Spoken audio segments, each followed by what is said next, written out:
பசுமைச்சாரல் சேனலுக்காக அனைவருக்கும் அன்பு வணக்கம் கூறிக்கொள்வது உங்கள் நண்பன் உதயகுமார். பொதுவாகவே நாவல் பழம் நம் உடலுக்கு அதிக நன்மை கொடுக்க வல்ல பழம். அதே விதத்தில் நாவல் கொட்டையும் அதிக பலன் தரக்கூடியது.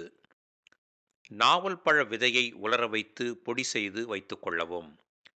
இதை தயிருடன் சேர்த்து எடுத்துக்கொள்ளும் போது சிறுநீரக கற்கள் காணாமல் போய்விடும்.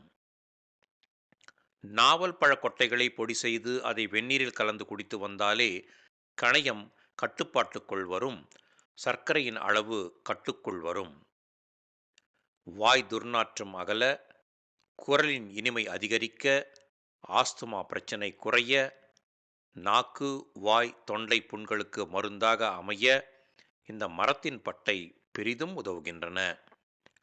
நாவல் பழத்தையோ அதன் விதையையோ அல்லது பட்டையையோ பயன்படுத்துவோம்.